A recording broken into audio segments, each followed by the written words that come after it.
sur le plateau du 64 minutes, deux invités pour commenter cette réouverture du musée Picasso. Olivier Widmayer-Picasso, bonsoir. Vous êtes le petit-fils du grand peintre. Et puis en face de vous, Daphné Bétard, journaliste au mensuel Beaux-Arts Magazine. On va en parler avec vous dans quelques instants. Mais d'abord, avant de parler de ce splendide musée, je vous propose une visite en images du musée Picasso, complètement rénové, je le disais, un commentaire de la radio-télévision suisse. Enfin, les œuvres du grand Pablo Picasso se dévoilent à nouveau. Oubliez les retards d'ouverture du musée et les bisbilles internes, l'heure est à la célébration d'un génie et à la redécouverte d'une collection qui paraît, aujourd'hui encore, très innovante. En ouvrant cette brèche dans l'histoire de la peinture en 1907 avec une œuvre aussi violente, aussi provocatrice, il crée un espace dans lequel tout son œuvre va pouvoir se développer. Travailleur acharné, l'artiste espagnol a incontestablement révolutionné le XXe siècle. Pour restituer Picasso dans tous ses états, la conservatrice a imaginé un parcours à la fois chronologique et thématique. Autant de clés pour entrer dans le langage infiniment riche du maître espagnol. Ce sont autant de cheminements pour s'approcher de lui, l'entendre encore vivre, respirer, penser. Et il le disait, ce qui est important, ce n'est pas ma pensée, il voulait dire mon art, c'est le mouvement de ma pensée. La variété de son travail se détaille avec une profusion nouvelle. Sculpture, dessin, peinture à l'huile, au total plus de 400 œuvres, la collection la plus complète au monde. Dans cet espace rénové et 3 fois plus grand qu'à sa fermeture il y a 5 ans, elle prend une nouvelle dimension. Ce qui forme le cœur de ce musée, on le redécouvre. Ce sont ces chefs-d'œuvre. Mais ils ont été restaurés, ils ont été réencadrés, ils sont dans un nouveau contexte. Et je crois que ce qui frappe tous les visiteurs qui ont découvert en avant-première ce musée, c'est qu'on redécouvre Picasso. Donnez-moi un musée, je vous le remplirai, disait Picasso. 40 ans après sa mort, le génie surprend encore. Alors je disais deux invités sur le plateau du 64 minutes, Olivier Widmayer-Picasso, bonsoir. Bonsoir. Donc vous êtes le petit-fils de Pablo Picasso, le fils de Maya, oui. Elle-même la fille de Marie-Thérèse Walter, une femme qui a beaucoup compté dans la vie de Picasso, comme d'autres d'ailleurs. Alors vous avez publié entre autres Picasso, portrait intime et Picasso, portrait de famille. En face de vous, Daphné Bétard, bonsoir. Bonsoir. Tout à l'heure, vous êtes journaliste au mensuel Beaux-Arts Magazine. Alors d'abord un mot sur ce nouveau musée. C'est un lieu à la hauteur du génie de Picasso. Je crois que mon grand-père, je crois que Pablo retrouve sa maison. Ouais. Il l'a bien décorée. Et c'est vrai qu'aujourd'hui, on a un musée qui a grandi. On a l'impression qu'il a grandi parce que les espaces ont été eux-mêmes agrandis par l'architecte Jean-François Baudin. On est passé, je crois, de 22 ou 23 salles à 37 salles.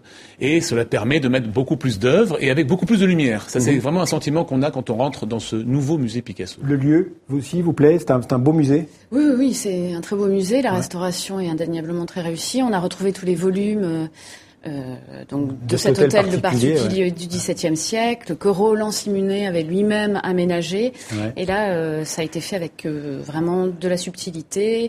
Et on retrouve à la fois l'hôtel le particulier et le musée tel qu'il a été conçu entre 79 et 85. Pour tous ceux qui nous regardent aux quatre coins du monde, ce sera un musée avec des collections permanentes. On verra en partie les mêmes œuvres de Picasso tout le temps, et puis il y aura des changements réguliers, c'est ça l'idée? Il faut savoir que le musée possède à peu près 5000 œuvres, et ils en ont exposé cette fois-ci, dans cette présentation inaugurale, environ un peu plus de 400. Ouais. Donc ça laisse de la marge pour imaginer d'autres parcours, d'autres angles d'exploration de l'œuvre de Picasso. Et justement sur le choix des 400 œuvres, est-ce que la famille était consultée par exemple? Non, parce que ce musée est à tout le monde, vous savez. Ce musée a été voulu par la Dation et c'est ainsi que des commissaires d'exposition... la Dation, c'est le don en fait que... C'est le paiement des droits de succession avec des œuvres d'art. Voilà. Et l'État a choisi le premier, donc l'État a pu faire au sein des œuvres que mon grand-père avait conservé, a pu faire un choix extraordinaire. Alors votre grand-père, c'est probablement un des artistes du XXe siècle les plus productifs. Je crois que moi j'ai vu dans un documentaire qui va être diffusé d'ailleurs sur Arte dimanche soir qu'il y a 120 000 œuvres, 120 000 qu'on peut rattacher directement à lui. C'est un peintre qui ne jetait rien, qui imaginait tout le temps, qui récupérait, qui reformulait sa création. C'est finalement quelqu'un qui nous offre une œuvre absolument gigantesque. Moi, quand je vais voir le musée Picasso, j'en sors ébloui et éreinté. Ouais. Parce qu'il y a tellement à voir qu'à un moment donné, on se dit mais comment une seule vie a pu suffire pour faire tout ça. Vous êtes co-auteur de ce documentaire, oui, il y a l'inventaire d'une vie qui passe sur Arte. Alors oui. Sans oublier qu'il y a les archives de Picasso qui représentent un nombre incroyable de pièces et qui dans les expositions à venir seront valorisées et qui vont pouvoir insister sur tel ou tel point de sa création. Alors c'est un petit peu étonnant dans la façon dont les œuvres sont accrochées, c'est qu'il n'y a aucun commentaire, il n'y a aucun commentaire et on a du mal à suivre. Explication. On a du mal à suivre sa carrière. J'imagine que c'est un choix qui a été fait par ceux qui ont... C'est le choix d'Anne Baldassari pour cette exposition inaugurale qui est amenée à changer avant l'été. Ouais. Elle a expliqué ce choix. Et puis oui, elle a expliqué qu'elle voulait s'approcher au plus près de sa création et de son art, mais je crois que pour le visiteur qui n'a pas de référence et qui ne connaît pas bien l'œuvre de Picasso, ça devient très difficile. Donc pour chaque œuvre, il y aura la date simplement de l'œuvre. La démarche est celle de l'émotion en quelque sorte, le contact qu'on peut avoir avec une œuvre, ce que l'on ressent. Plus tard viendront probablement des explications parce que mon grand-père a évidemment une vie sentimentale très très fournie, qui a été autant inspirante que cela est possible. Et puis il y a eu des collaborations importantes dans sa vie avec d'autres artistes. J'allais en parler. On peut dire que les femmes ont énormément compté dans la vie de Picasso. Il en a eu des officiels, il en a eu avec lesquels il a fait des enfants, d'autres avec qui il n'a pas fait d'enfants.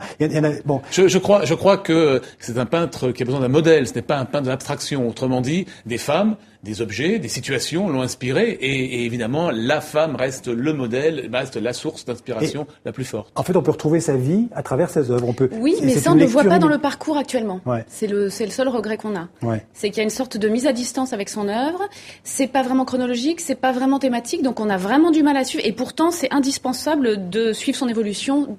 De suivre la période rose, la période bleue. Enfin, c'est une première exposition, c'est une sorte de feu d'artifice pour la réouverture. D'ailleurs, pour revenir aux femmes, votre grand-mère, Marie-Thérèse Walter, c'était un peu enfin je l'ai entendu, c'est vous qui le dites, la préférée de Picasso. Ah, je ne pense pas que je sois allé aussi loin. Évidemment, elle a toujours un attachement particulier à sa grand-mère, mais elle a été un modèle très important, un tournant artistique de la vie de Pablo Picasso lorsqu'il sort de ce qu'on a appelé le néoclassicisme pour montrer ce qu'il sait faire en termes de surréalisme. Et c'est vrai que Marie-Thérèse a été une muse, a été un modèle formidable, comme elle le disait elle-même. Il lui disait ne bouge pas, tais-toi, ferme les yeux. Oui. Elle s'est laissée guider.